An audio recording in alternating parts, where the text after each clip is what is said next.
যেমনটা বলছিলেন তোলাবাজি না হলে এখানে কোনো কাজ হয় না, কাটমানি না হলে কাজ হয় না। আমি দ্রুত প্রত্যেকের কাছে যাব, তার আগে কাশেম দা বলুন। বাংলায় কোনো উন্নয়ন নেই, বিশেষ করে বাংলার সংখ্যালঘু মুসলমানদের চোর ডাকাত গুন্ডা মস্তান বানিয়েছে। বাংলায় মেরুকরণের রাজনীতি হয়েছে, তোষণ তুষ্টিকরণের রাজনীতি হয়েছে। কালকে আমি একটা পোস্টার দেখছিলাম যে হিন্দু হিন্দু ভাই ভাই, হ্যাঁ, বাংলায় বিজেপিকে চাই।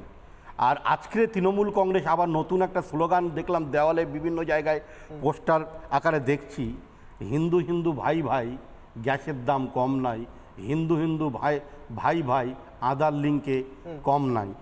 আর ইফতার করার পরে আমি আপনার রিপাবলিক বাংলা স্টুডিওতে আসার জন্য ইফতার করার আগে আমার রাষ্ট্রবাদী কিছু মুসলমান ভাই আমাকে ফোনে স্লোগান লিখে পাঠিয়ে দিলেন। বাংলায় এখন নতুন স্লোগান হচ্ছে, মুসলমানদেরকে আর বোকা বানানো যাবে না।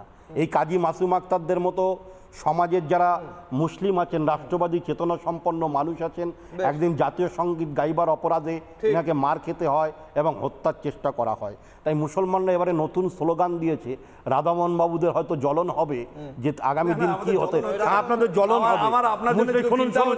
বলতে দিন না রে ভাই, বলতে কথা বলে আপনারা শুনতে চান না, এটাই আপনাদের তখন আপনাদের শুনতে চান না, এই শুনতেই চান না, রাখুন তো শুনতেই চান না, তখন আপনারা বলতে দিন, বলতে দিন। বাংলায় মুসলমানদেরকে আর বোকা বানানো যাবে না। বাংলার মুসলমানরা নতুন করে স্লোগান দিয়েছে, মুসলিম মুসলিম ভাই ভাই, আমাদের বাংলায় কোনো উন্নয়ন নাই।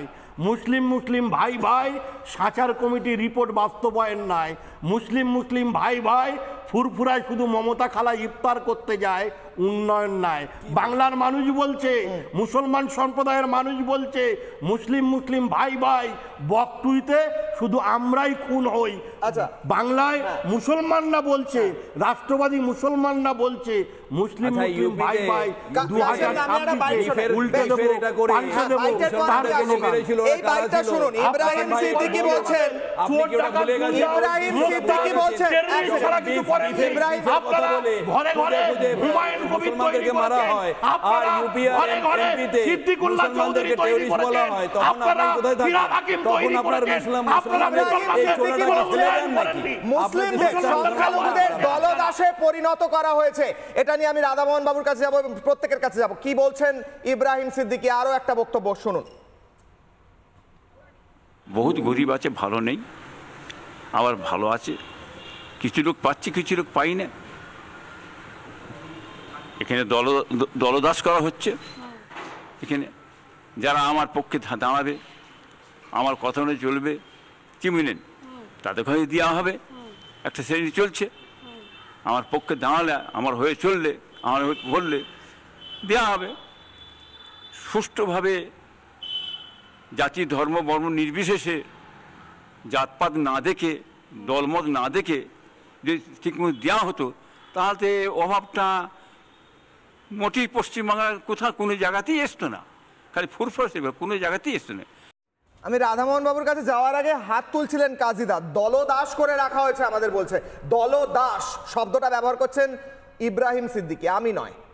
গতকালই ফুরফুরা গিয়েছিলেন মমতা। দ্রুত উত্তর দিন, তারপর আমি যাবো। আমি রাজ্যের 3 কোটি প্লাস মুসলমানদের কাছে জানতে চাই এবং মাননীয়ের কাছে আজকে জানতে চাই, ফুরফুরা শরীফের একটা ছোট্ট জায়গা, তার উন্নয়ন ইকুয়াল টু রাজ্যের মুসলমানদের উন্নয়ন? একটা অঞ্চল, ছোট্ট জায়গা, কি করে এটা কম্পেয়ার করে? নাম্বার 1। নাম্বার 2, ঠিক দাদা হুজুর আবু বকর সিদ্দিকী সাহেবের যেন বড় দুঃখ আজকে, আমার খুব বড্ড কষ্ট লাগছে, তাকে শ্রদ্ধা করি আমি, যে ইব্রাহিম সিদ্দিকী বলছেন, ওইদিকে তহা সিদ্দিকী বলছেন যে এখানেও কাটমানি চলে, অর্থাৎ পিজ্জাদা যারা, তারা বিভিন্ন অর্থনৈতিক ঘটনায় ঘাবড়াতে যুক্ত। খুব লজ্জা।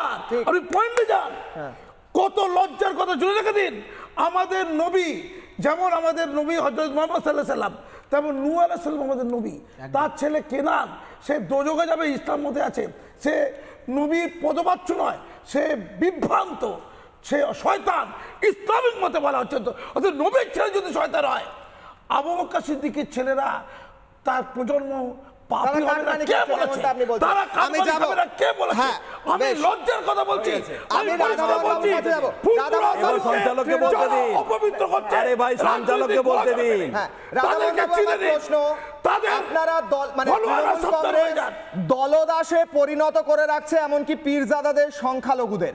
আপনারা এইভাবে মানে মুখোশটা খুলে যাচ্ছে তো, এরপর তো সংখ্যা গুরুদেরও ভোট পাবেন না, সংখ্যালঘুদেরও ভোট পাবেন না, কোথায় যাবেন শেষ পর্যন্ত? মুছে যেতে হবে তো। কি করছেন আপনারা, কেন করছে তৃণমূল কংগ্রেস এই কাজ?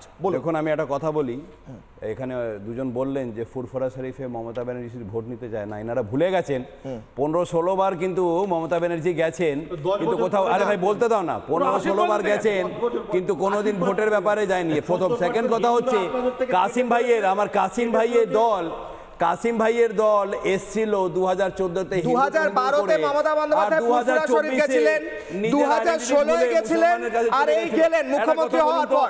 কোন 15-16 বছর আমি জানি না, ভুল তথ্য, একটু বলে দিন, তথ্যটা ভুল দিচ্ছেন, ইনফরমেশন রং। জিনিস খুব ভালো করলো, হিন্দু তো আমি নিজেও হিন্দু, আমি এটাতে মোদিজিকে যখন 2014-তে এসেছিলাম তখন সমর্থন করলাম। কিন্তু হিন্দুর অবস্থা দেখুন, কেন হিন্দুর জন্য গ্যাসের দাম কমলো না, কেন হিন্দুর জন্য তেলের দাম কমলো না, কেন হিন্দু পয়সাওয়ালা হলো না, কেন হিন্দুর চাকরি হচ্ছে না, কেন হিন্দুকে শুধু মন্দির বানিয়ে বলা হচ্ছে যে ভাই তোমার বড় লোক হতে হবে না, শুধু আদানি আর আম্বানির ছেলেগুলো বড় লোক হবে, আমি বলে নিতে দিন, কেন হিন্দুদের গুড লজিক, হ্যাঁ একটু বলেন, কেন হিন্দুদের চাকরি হচ্ছে না, কেন হিন্দুদেরকে ডিমনিটাইজেশনে রাস্তায় দাঁড়িয়ে পয়সা মার গেছে, কোঅপারেটিভ ব্যাংকে কেন পয়সা মার যাচ্ছে হিন্দুদের, কেন হিন্দুদের এই ভোটার লিঙ্ক, আধার লিঙ্ক, প্যান কার্ড লিঙ্ক করে সাইবার ফ্রডে কিন্তু ধাক্কা দিয়ে কেন হচ্ছে, তাই জন্য সংখ্যালঘুদের থেকে কাটমানি খাওয়া হচ্ছে, তাই জন্য সংখ্যালঘুদের দলদাস করে রাখা হচ্ছে। ভেরি নাইস লজিক, এই লজিকটা খুব সুন্দর, একদম পয়েন্ট টু পয়েন্ট লজিক। করি না আমরা করব, সংখ্যালঘুদের দলদাস করে রাখা হচ্ছে কারণ তেলের দাম কমে, সংখ্যালঘুদের দলদাস করে রাখা হচ্ছে কারণ হিন্দুদের জন্য মোদি উন্নয়ন করেনি। Good point. আর একটা কথা বলি, উন্নয়ন যে হয়নি আমি জানি না ওনারা গেছে কিনা, ওখানের মানুষ বলছে, ওখানের মানুষ বলছে, আমি বলি ফুরফুরা শরীফে যত লাইট হয়েছে, রাস্তা হয়েছে, সব কিন্তু তৃণমূল টাইমে আগে কিন্তু হয়নি।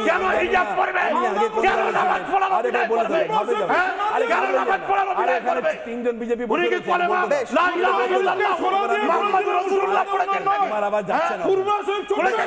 আমি একটা বাইক শোনাই, মুসলমানদের নিয়ে তঞ্চকতা, মুসলমানদের নিয়ে প্রতারণা, আপনাকে কে হিজাব ওনারা জানে, মুসলমান মানে জানে, আমি সেটা নিয়ে যাচ্ছি না, আপনি শেখাবেন না। আমি অবরোর কাছে যাওয়ার আগে আপনি বলছেন ফুরফুরা শরীফে উন্নয়ন হয়েছে, ইব্রাহিম সিদ্দিকী কি বলছেন, চাকরি হয়েছে কিনা ফুরফুরা শরীফে শুনুন, তারপর আসবো অব্র এবং অশোকদার কাছে। ইব্রাহিম সিদ্দিকী চাকরি নিয়ে কি বলছেন শুনুন। মানে একটা পুরো বন্ধই হয়ে গেছে।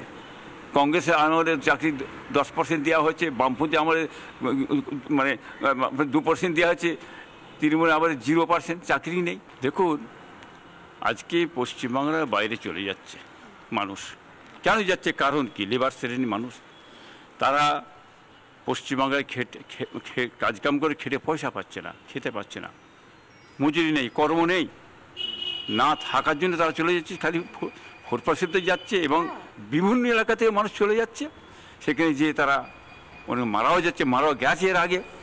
এবং ছোটোখাটো শিল্প কি বলেন আপনার কর্ম এগুলো দরকার আছে, যেটি ছোটোখাটো শিল্প হতো আজকে দেশের উন্নয়ন হতো, এই মানুষগুলো আজ বিদেশে যেত না, এটা রাজ্য সরকার করার দরকার ছিল, যেন এটা করা কর্তব্য, এটা আমরা চাই, কিন্তু এই কাজগুলো হচ্ছে এত। নানা ধরনের কন্টেন্ট দেখার জন্য লাইক করুন, শেয়ার করুন আমাদের ফেসবুক পেজ, সাবস্ক্রাইব করুন আমাদের ইউটিউব চ্যানেল, পাশাপাশি অন্যান্য ব্রেকিং নিউজের জন্য অবশ্যই চোখ রাখুন রিপাবলিক বাংলায়।